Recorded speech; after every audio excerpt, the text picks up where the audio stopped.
नमस्कार मित्रों। जय माता दी। ओम नमः शिवाय। मित्रों, क्या आप जानते हैं कि शिव जी के दो नहीं 6 पुत्र थे? जी हाँ। इस वीडियो में मैं आपको बताऊंगा विस्तार से कि शिव जी के दो नहीं पूरे 6 पुत्र थे। मित्रों, वीडियो में आगे बढ़ने से पहले मैं आपको बताना चाहूँगा कि अगर आपने अभी तक इस चैनल को सब्सक्राइब नहीं किया है तो सबसे पहले इस चैनल को ज़रूर सब्सक्राइब करें।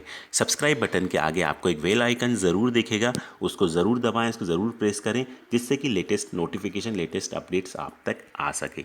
इसके अलावा इसमें किसी तरह का चार्जेस नहीं है, ये सेवा बिल्कुल निःशुल्क है, आपके किसी भी तरह के कोई भी पैसे नहीं लगेंगे। एक बात और, आप इस वीडियो को लाइक का बटन ज़रूर बताएँ। तो चलिए चलते हैं आगे। भगवान शिव भोलेनाथ हमेशा अपने भक्तों पर कृपा बनाए रखते हैं। भगवान शिव के साथ साथ उनके पुत्र कार्तिकेय और गणेश भी देवों में पूजनीय हैं। पर क्या आप जानते हैं कि इन दोनों के अलावा भी शिव के 4 अन्य पुत्र हैं? इस प्रकार शिव के दो नहीं वरन 6 पुत्र थे। आइए जानते हैं कैसे हुआ शिव जी के इन 6 पुत्रों का जन्म। सबसे पहले हम बताते हैं गणेश। भगवान शिव की पहली पत्नी सती थी, जो आगे चलकर भस्म हो गई थी। उन्हीं सती ने जब दूसरा जन्म पार्वती के रूप में लिया, तब उन्होंने भगवान शिव को प्राप्त करने के लिए तपस्या की। शिव जी ने प्रसन्न होकर उनकी मनोकामना पूर्ण की और उनसे विवाह किया। पुराणों में गणेश जी की उत्पत्ति की विरोधाभासी कथाएं मिलती हैं। भाद्रपद शुक्ल चतुर्थी को मध्याह्न के समय गणेश जी का जन्म हुआ। पहली कथा ये बताई गई है कि इस कथा के अनुसार शनि की दृष्टि पड़ने से शिशु गणेश का सिर जलकर भस्म हो गया था। इस पर दुखी पार्वती सती नहीं से ब्रह्मा से कहा, जिनका सिर सर्वप्रथम मिले उसे गणेश के सिर पर लगा दो। पहला सिर हाथी के बच्चे का ही मिला। इस प्रकार गणेश गजानन बन गए। दूसरी कथा के अनुसार गणेश को द्वार पर बिठाकर पार्वती जी स्नान करने लगी। इतने में शिव आए और पार्वती के भवन में प्रवेश करने लगे। गणेश ने जब उन्हें रोका तो क्रुद्ध शिव ने उनका सिर काट दिया। इन गणेश की उत्पत्ति पार्वती जी ने चंदन के मिश्रण से की थी।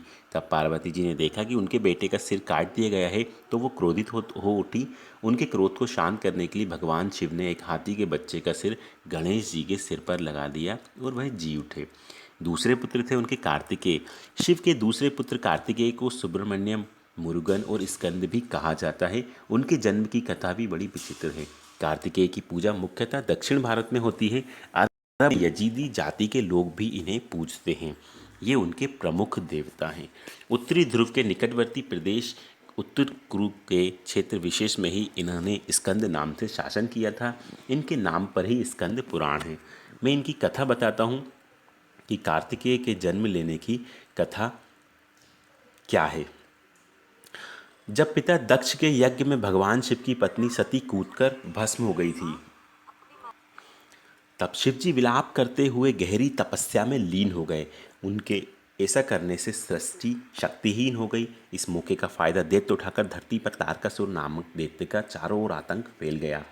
देवताओं को पराजय का सामना करना पड़ा। चारों तरफ हाहाकार मच गया। तब सभी देवता ब्रह्मा जी से प्रार्थना करने लगे। तब ब्रह्मा जी ने कहा कि तारक का अंत शिवपुत्र करेगा। इंद्र और अन्य देव भगवान शिव के पास आए।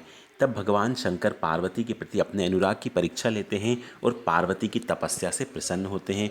इस तरह शुभ घड़ी और शुभ मुहूर्त में शिव जी और पार्वती का विवाह हो जाता है। इस प्रकार कार्तिकेय का जन्म होता है। कार्तिकेय तारकासुर का वध करके देवों को उनका स्थान प्रदान करते हैं। पुराणों के अनुसार षष्ठी तिथि को कार्तिकेय भगवान का जन्म हुआ, इसलिए इस दिन उनकी पूजा का विशेष महत्व हुआ। हम बता रहे हैं तीसरे पुत्र के बारे में, जिनका नाम था सुकेश। शिव का एक तीसरा पुत्र भी था जिसका नाम था सुकेश। राक्षसों का प्रतिनिधित्व दोनों लोगों को सौंपा गया था। हेती और प्रहेती, ये दोनों भाई थे। ये दोनों भी दैत्यों के प्रतिनिधि मधु और केटव के समान ही बलशाली और पराक्रमी थी। प्रहेती धर्मात्मा था तो हेती को राजपाट और राजनीति में ज़्यादा रुचि थी। राक्षस राज हेती ने अपने साम्राज्य विस्तार हेतु काल की पुत्री भया से विवाह किया। भया से उसके विद्युतकेश नामक एक पुत्र का जन्म हुआ। विद्युतकेश का विवाह संध्या की पुत्री सालकंटका से हुआ। माना जाता है कि सालकंटकटा व्यभिचारिणी थी। इस कारण जब उसका पुत्र जन्मा तो उसे लावारिस छोड़ दिया गया। विद्युतकेश ने भी उस पुत्र को यह जानकर कोई परवाह नहीं की कि यह ना मालूम किसका पुत्र है। पुराणों के अनुसार भगवान शिव और माता पार्वती की उस अनाथ बालक पर नजर पड़ी और उन्होंने उसे सुरक्षा प्रदान की और इसका नाम उन्होंने सुकेश रखा। सुकेश ने गंधर्व कन्या देववती से विवाह किया। देववती से सुकेश के 3 पुत्र हुए, माल्यवान, सुमाली और माली, इन तीनों के कारण राक्षस जाति का विस्तार और प्रसिद्धि प्राप्त हुई। चौथे पुत्र हैं जलंधर। शिव जी का एक चौथा पुत्र था जिसका नाम था जलंधर। जलंधर शिव का सबसे बड़ा दुश्मन बना। श्री मध्य देवी भगवत पुराण के अनुसार जलंधर असुर शिव का अंश था, लेकिन उसे पता नहीं था। जलंधर बहुत ही शक्तिशाली असुर था। इंद्र को पराजित कर जलंधर तीनों लोकों का स्वामी बन बैठा। यमराज भी उनसे डरते थे। इसके बाद चौथे पुत्र हैं जिनका नाम है पांचवें पुत्र हैं जिनका नाम है अयप्या।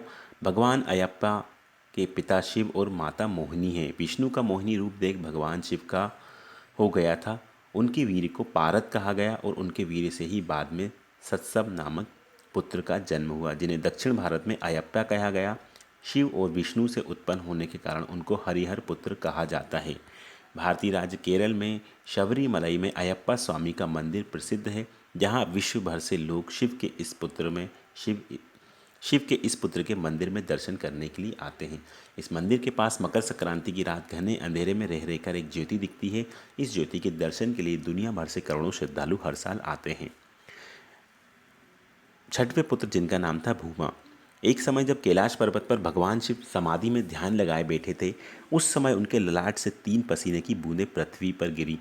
इन बूंदों से पृथ्वी ने एक सुंदर और प्यारे बालक को जन्म दिया, जिनकी 4 भुजाएं थीं और एक वय रक्त वर्ण था। इस पुत्र को पृथ्वी ने पालन पोषण करना शुरू किया। तभी भूमि का पुत्र होने के कारण यह भौम कहलाया। कुछ बड़ा होने पर मंगल काशी पहुंचा और भगवान शिव की कड़ी तपस्या की। तब भगवान शिव ने प्रसन्न होकर उसे मंगल लोक प्रदान किया। तो मित्रों, ये था मेरा आज का वीडियो। उम्मीद है कि आपको वीडियो पसंद आया होगा और आपको पता चला होगा कि भगवान शिव के कौन से 6 पुत्र हैं। अगर आपको वीडियो पसंद आया तो इसको लाइक ज़रूर करें, शेयर करें, और अगर अभी तक आपने इस चैनल को सब्सक्राइब नहीं किया है तो सबसे पहले इस चैनल को ज़रूर सब्सक्राइब करें। धन्यवाद ये वीडियो देखने के लिए।